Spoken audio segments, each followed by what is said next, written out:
Students, welcome to only UPSC. ये है आपका ओनली यूपीएससी और आप देख रहे हैं अभी जो वर्तमान में डिस्प्यूट चल रहा है with in Ukraine and Russia. पूरा समझेंगे। थंबनेल में आपने देखा, मैंने बताया कि जो इसकी जड़ें हैं वो कहीं ना कहीं 1922 के गठन के बाद में जो यूएसएसआर बनकर के सामने आता है वहाँ से जुड़ी हुई हैं।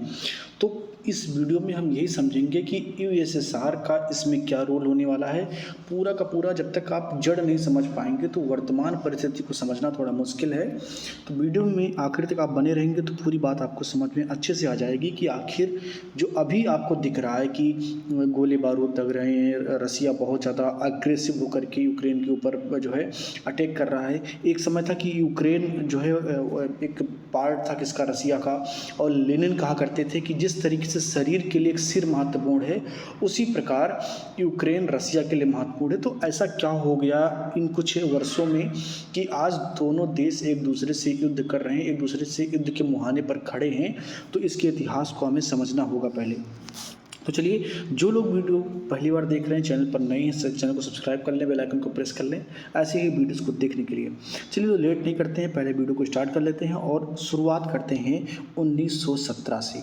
अब आप कहेंगे कि 1917 की इसमें क्या भूमिका है। भूमिका यही से बनती है। 1917 से पहले रसिया में एक राज परिवार का राज चलता था और 1917 में उस वक्त जो राजा थे, रसिया के राजा को जार कहा जाता था। क्या जार कहा जाता था। और एट द टाइम जो जार थे वो थे निकोलस द्वितीय। कौन थे? निकोलस द्वितीय उस समय राजा हुआ करते थे और इनके टाइम पर एक बड़ी क्रांति हुई। क्रांति का जो है मतलब ये होता है कि विद्रोहियों ने देश के राजा को हटाने के लिए सड़क पर निकल करके खूनी क्रांति करना स्टार्ट कर दिया। और ये जो क्रांति है इससे आप जानते हैं इतिहास में बोल्शेविक क्रांति के नाम से। किसके नाम से? बोल्शेविक क्रांति के नाम से जानते हैं। और जो इसके अगुआ थे वो कौन थे? इसके अगुआ थे व्लादिमीर लेनिन। इसके अगुआ कौन थे? व्लादिमीर लेनिन इसके अगुआ थे।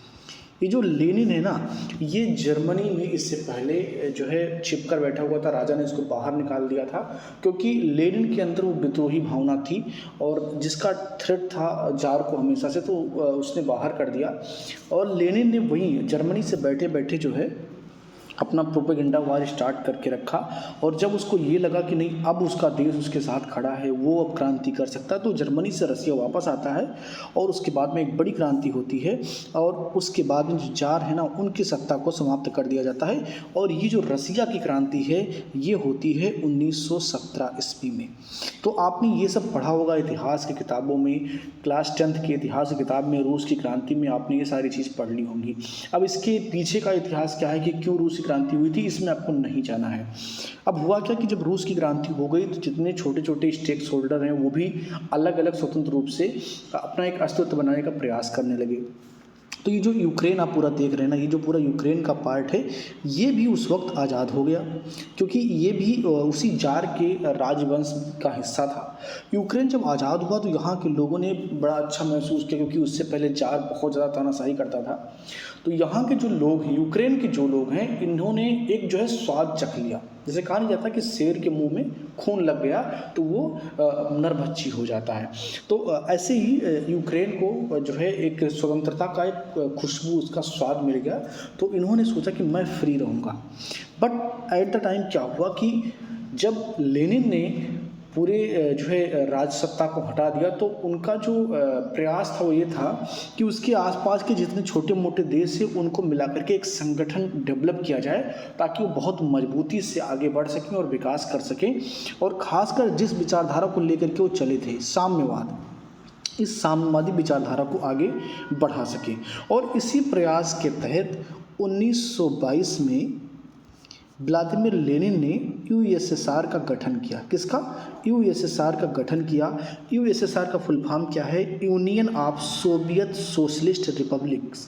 ठीक है ना। तो क्या है? Union of Soviet socialist Republic. इसको हिंदी में सोवियत संघ भी कहा जाता है। क्या कहा जाता है? सोवियत संघ भी कहा जाता है। और इस सोवियत संघ की स्थापना कब होती है? 1922 में होती है। व्लादिमीर लेनिन इसकी स्थापना करते हैं। अब जब इसकी स्थापना होगी तो अभी 1917 में जो देश थोड़ा सा आज़ादी एंजॉय कर रहा था यूक्रेन, वो फिर से यूएसएसआर का पार्ट बन गया। तो 1922 से लेकर के ये सिलसिला चलता है 1991 तक। 1991 तक क्यों? क्योंकि 1991 में ही यूएसएसआर का विघटन हो गया और उसके बाद में जो अलग अलग 15 देश थे वो इससे अलग होकर के निकल गए, चाहे वो तजाकिस्तान, तुर्कमेनिस्तान हो, लातविया हो, ठीक है ना, तो बेलारूस हो, ये सब निकल करके अलग हो गए। और उसी दरमियान जो आपका ये यूक्रेन है ये भी रसिया से अलग होकर के, या यूँ कहें आपकी यूएसएसआर से अलग होकर के एक अलग राज्य के रूप में स्थापित हो गया, ठीक है ना। तो ये है इसका यूएसएसआर के साथ संबंध है। अब यहाँ पर आपको एक चीज़ समझना है कि अगर यहाँ तक सब कुछ ठीक है तो विवाद का जड़ कहाँ है। अब विवाद का जड़ अगर आप खोजने जाएंगे तो थोड़ा सा आपको पीछे चलना पड़ेगा। आप जानते हैं कि 1939 से लेकर के 1945 तक पूरी दुनिया ने एक युद्ध को झेला, और वो युद्ध क्या है? द्वितीय विश्व युद्ध कहलाता है। द्वितीय विश्व युद्ध में एक तरफ जर्मनी की सेना थी हिटलर के नेतृत्व में, और दूसरी तरफ जो मित्र राष्ट्र थे जिसमें अमेरिका था, और एट द टाइम रसिया। आप आज आपको लग रहा है ना जो बाइडन और पुतिन एक दूसरे को गोली मारने के तैयार हैं, एकदम विरुद्ध में खड़े हैं ना। एक टाइम ऐसा था कि इन सब ने मिल करके हिटलर के खिलाफ जंग लड़ी थी। तो अभी क्या है कि जर्मनी यानी कि जो हिटलर का देश है और अमेरिका एक साथ है, और दूसरे मुहाने पर रसिया खड़ा है। तो ये जियो पॉलिटिक्स में होता रहता है, ऐसा कोई नया बात नहीं है कि कभी वो दोस्त थे तो दुश्मन नहीं हो सकते हैं, और आज दुश्मन है तो कभी दोस्त नहीं हो सकते। हो सकता है कल को 10-20 साल बाद में आपको कुछ ऐसा गठजोड़ देखने को मिले कि अमेरिका और रसिया एक साथ मिलकर किसी के ऊपर अटैक कर दें। ऐसा बिल्कुल हो सकता है, इसकी पॉसिबिलिटीज हमेशा वर्ल्ड अफेयर्स में रहती हैं। तो 1939 से 45 के बीच में विश्व युद्ध हुआ। विश्व युद्ध समाप्ति हो गई, जापान के ऊपर अमेरिका ने बम गिराए और एक बहुत बड़ा जो है नरसंहार अमेरिका ने किया। उसके बाद में विश्व युद्ध समाप्त होता है, हिटलर अपने आप को गोली मार लेता है, समाप्त हो जाता है। विश्व युद्ध तो समाप्त हो गया, लेकिन उसके बाद में कोई ऐसा युद्ध ना हो इसके प्रयास में पूरी दुनिया की जो नेता है वो बैठे और उन्होंने यूएन यानी कि यूनाइटेड नेशन की स्थापना करने का प्रयास किया कि एक ऐसा संगठन बने जो ये प्रयास करे कि कभी कोई विवाद नहीं होगा, कोई एक दूसरे पर हमला नहीं करेगा, यानी कि आपस में लड़ने से रोकने का एक प्रयास किया गया। अब जब ये बात हो गई कि नहीं अब कोई गोला बारूद से नहीं लड़ेगा, कोई बंदूक से नहीं लड़ेगा, तो हुआ क्या कि गुटबाजी स्टार्ट हो गई।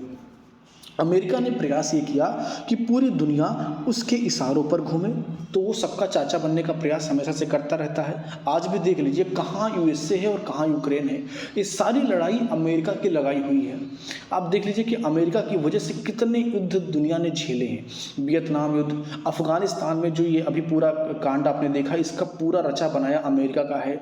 इसके अलावा माली में, मिस्र में, लीबिया में, जो है ईरान में, इराक में, मतलब हर जगह ये पहुँचे रहते हैं और सबका चच्चा बनने का प्रयास करते हैं। तो ये आज ऐसा नहीं है कि ओबामा से और ट्रंप के या बाइडेन के टाइम पर हो रहा है, ये इनकी स्ट्रेटजी शुरुआत से ही रही है। तो हुआ क्या कि जब देश जो है विश्व युद्ध से बाहर निकलता है तो अमेरिका लॉबिंग करना स्टार्ट करता है, खासकर जो कैपिटलिस्ट देश हैं, कौन, पूंजीवादी देश है। वहीं पर जो यूएसएसआर है वो प्रयास करता है कि कम्युनिस्ट जो विचारधारा के लोग हैं उनको इकट्ठा किया जाए। अब ये लड़ाई स्टार्ट होती है एक नए सिरे से। आप सोचिए एक नया विश्व युद्ध स्टार्ट होता है और इस विश्व युद्ध को कोल्ड वार कहा गया। क्या कहा गया? कोल्ड वार, या इसे हिंदी में आप कहते हैं शीत युद्ध। क्या कहते हैं? शीत युद्ध इसे आप कहते हैं। तो ये कोल्ड वार स्टार्ट होता है। कोल्ड वार का मतलब कि युद्ध तो चल रहा है, लेकिन क्या है कि एक दूसरे के सामने आकर के गोला बारूद नहीं दाग रहे हैं, अपना फाइनेंस बढ़ा रहे हैं, डिप्लोमेटिकली एक दूसरे पर दबाव बनाने का प्रयास कर रहे हैं। ये है आपका शीत युद्ध। इसको ऐसा समझिए, कई बार क्या होता है कि आपके घर में लड़ाई चल रही होती है, यानी कि दो भाई में मन मुटाव चल रहा है, एक दूसरे को गाली नहीं देंगे, कभी एक दूसरे का काल नहीं पकड़ेंगे, लेकिन प्रयास करेंगे कि कैसे कमज़ोर हो जाए और मैं आगे बढ़ जाऊँ। ऐसा बहुत देखा होगा आपने अपने आसपास के लोगों के बीच में, उनके जो सह संबंध होते हैं समाज में, उसमें ये चीज़ देखने को मिलती है कि अगर सामने मिलेंगे तो भैया प्रणाम कहेंगे, लेकिन पीछे से उनका प्रयास ये है कि भैया अगर कमज़ोर हो जाए तो मज़ा आ जाए। तो ये जो लड़ाई है ना, इसी को कोल्ड वार कहा जाता है, शीत युद्ध कहा जाता है। और ये शीत युद्ध जो है स्टार्ट होता है अमेरिका या के नेतृत्व में कैपिटलिस्ट देशों के साथ में, और उसके अपोज में यूएसएसआर के नेतृत्व में जो कम्युनिस्ट देश हैं उनके बीच में स्टार्ट होता है। और अमेरिका एक ऐसा संगठन बनाने का प्रयास करता है कि आने वाले समय में अगर युद्ध करना पड़ जाए तो उसके पास एक बहुत बड़ा सैन्य संगठन हो, उसके सामने कोई खड़ा ना हो सके। तो 1949 में अमेरिका के नेतृत्व में नेटो का गठन होता है। किसका? नेटो का गठन होता है। अब आप कहेंगे कि ये नेटो क्या है? तो नेटो जो है ये इसका फुल फॉर्म होता है नॉर्थ अटलांटिक ट्रीटी ऑर्गेनाइजेशन। तो ये एक प्रकार का एक ट्रीटी है, एक गठबंधन है कि यदि इसके देश किसी को मारते हैं दैट इज गुड, कोई गलत बात नहीं है, लेकिन इनके देशों को, नेटो के देशों को अगर कोई मारता है तो सब मिल करके उसको पीटेंगे। ये संगठन बनाया अमेरिका ने अपनी लॉबी को मजबूत करने के लिए। और वर्तमान में नेटो में 30 देश हैं। कितने? 30 देश हैं। पूरा जो विवाद का जड़ है ना वो नेटो के इर्द गिर्द घूमता है, और उसको पीछे से कौन घुमा रहा है? अमेरिका घुमा रहा है। हालांकि इस बार जो उनका जो है डंडा वो उल्टा उन्हीं के सर पे लगा है, क्योंकि बहुत स्मार्टली पुतिन ने यूएन के चार्टर्स का इस्तेमाल किया है। इसकी चर्चा हम अगली क्लास में करेंगे। वहाँ पर हम समझेंगे कि यूएन की किस चार्टर का उपयोग करके व्लादिमीर पुतिन ने यूक्रेन पे हमला किया है और उसका कैसे वो यूज कर रहे हैं। जैसे अमेरिका ने पूरी दुनिया में गंध मचा के रखा था, कहीं भी वार करने पहुँच जाता है, उसका उपयोग इस बार किस तरीके से व्लादिमीर पुतिन ने करके यूक्रेन को, नेटो को, अमेरिका को जवाब देने का प्रयास किया है, वो अगली क्लास में हम समझेंगे। तो यहाँ पर हम क्या समझ रहे थे कि जो है नेटो का गठन कर लिया। नेटो में यूरोपीय यूनियन और यूएस ये मिल करके एक संगठन बना लिए कि अगर आप किसी को मारिए, मतलब अगर फ्रांस किसी को मारा दैट इज़ गुड, लेकिन अगर फ्रांस को किसी ने मार दिया तो ये तीसों एक साथ आएंगे और उनको मारेंगे। तो कुल मिलाकर के दादागिरी, जिससे आप कहते हैं ना कि एक ऐसे दादा हो जाए कि अगर दादा किसी को मारे तो कोई बात नहीं, लेकिन दादा को अगर किसी ने छू लिया ना तो उसके जो 20-25 दादा हैं सब मिल करके आएंगे और उस फला आदमी को मारेंगे। ये है नेटो। अब नेटो को बनाया क्यों गया था? क्योंकि उन्हें यूएसएसआर को तोड़ना था। यूएसएसआर को तोड़ना था। यूएसएसआर बहुत बड़ी शक्ति थी। आज आप जो यूएसएसआर का पूरा देखेंगे ना, ये पूरा आपको रसिया दिख रहा है। यहाँ मेरे पास यूएसएसआर का मैप नहीं है, बट आप ये मान के चलिए कि पूरा रसिया, पूरा यूक्रेन, बेलारूस और नीचे आप यूरोप को टच करता हुआ पूरा आप देखेंगे तो एक बहुत बड़ा भूभाग जॉर्जिया है, उसमें आपका तजाकिस्तान, तुर्कमेनिस्तान और ये सारे अजरबैजान, ये सब मिल करके यूएसएसआर बनते थे। तो उनके पास बहुत ज़्यादा रिसोर्सेस, बहुत ज़्यादा पावर थे।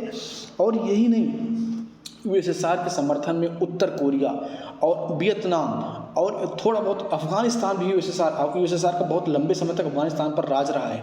अमेरिका और अफगानिस्तान का जो पूरा विवाद है उसमें यूएसएसआर भी एक मुद्दा रहा है।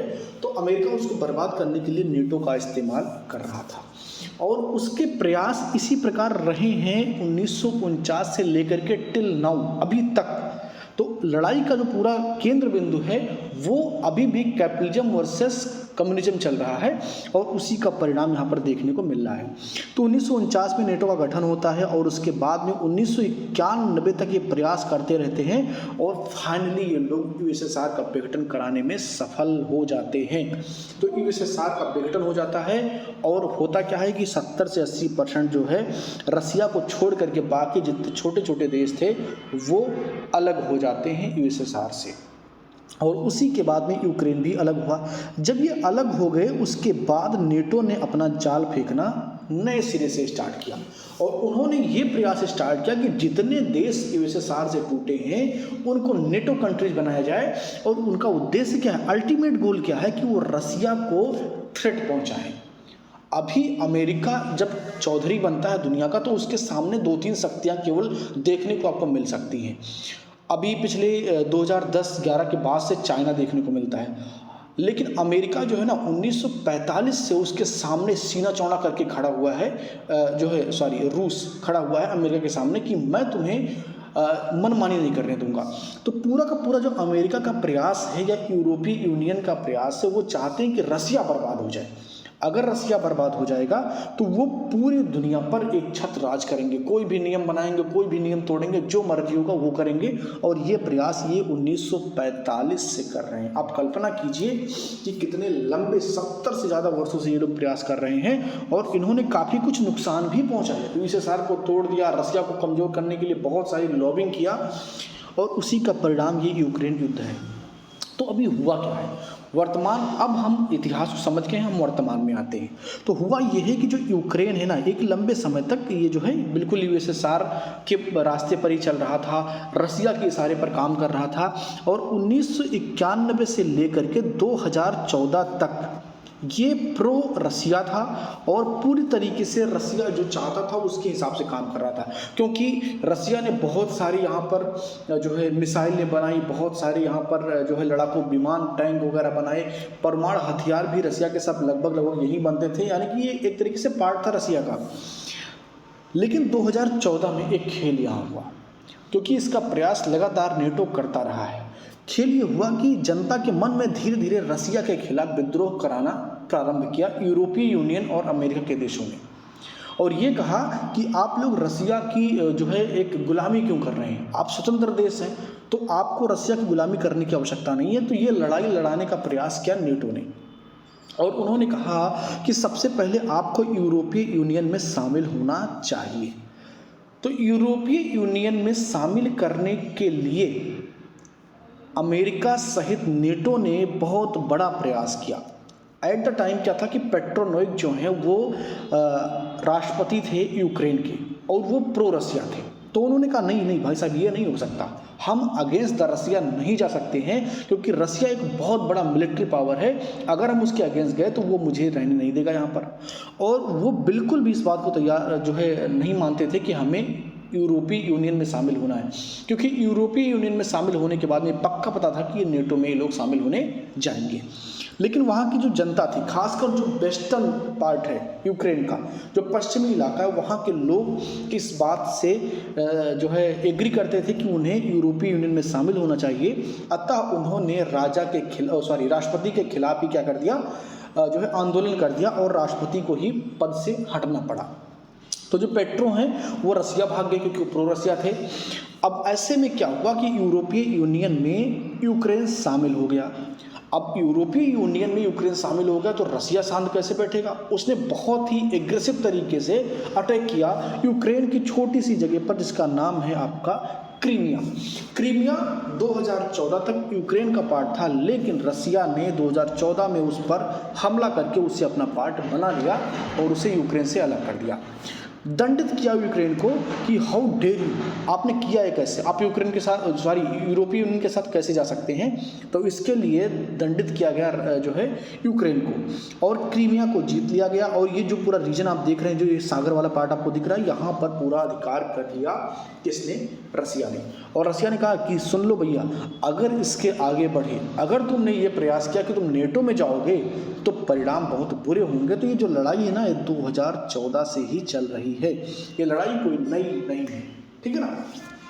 तो ये है पूरा लड़ाई का पृष्ठभूमि, लड़ाई क्यों स्टार्ट हुआ, कहाँ से इसका कनेक्शन बिल्डअप हो रहा है, और 2022 में आकर के ये युद्ध जैसी स्थिति क्यों बनी, क्योंकि ये अब नेटो में जाने का विचार कर रहे थे। यूक्रेन नेटो में जाने का विचार कर रहा था। अब यहाँ पर जो एक दूसरा स्याह पक्ष है जिसके बारे में कम चर्चा हो रही है कि what about Ukraine freedom, Ukraine की फ्रीडम का क्या होगा, उसकी स्वतंत्रता के बारे में कौन विचार करेगा। क्या यूक्रेन को स्वतंत्र रहने का अधिकार नहीं है? बिल्कुल अधिकार है। बट एक बात आप समझ लीजिए, दुनिया में इतिहास से बड़ा न्याय किसी का नहीं है, और इतिहास एक चीज़ को सिखाता है कि न्याय और शक्ति, इन दोनों का आपस का संबंध है। जिसके पास शक्ति ज़्यादा होगी उसी की बात जो है न्यायप्रिय है, तो जिसकी लाठी उसकी भैंस। अब यहाँ पर अगर आप इमोशनल होकर के सोचेंगे कि यूक्रेन को भी स्वतंत्र होना है, तो क्या रसिया खून के आंसू बहाना चाहेगा अपने सर पे नेटो को बैठा करके? तो यहाँ पर जो स्टेप रसिया ने लिया है वो अपने देश की सुरक्षा के लिए लिया है। अब यूक्रेन के पास ये ऑप्शन था कि वो प्रो रसिया होकर के अपना डेवलपमेंट कर सकता था, लेकिन वो नेटो के पॉलिटिक्स में फंस करके युद्ध के मुहाने पर खड़ा है और अपने अस्तित्व की लड़ाई लड़ रहा है। तो इस क्लास में इतना ही। अगली क्लास में हम बात करेंगे कि क्या है चैप्टर 7 यूएन का, जिसका इस्तेमाल करके रसिया ने यूक्रेन पर हमला किया, और उसके बाद में वर्तमान की जो स्थिति डेवलप हुई है वो क्या है। ये वीडियो अगर आपको पसंद आया हो तो प्लीज़ इसे लाइक करें, शेयर करें। अगर चैनल पर नए तो चैनल को सब्सक्राइब करें। बहुत बहुत धन्यवाद।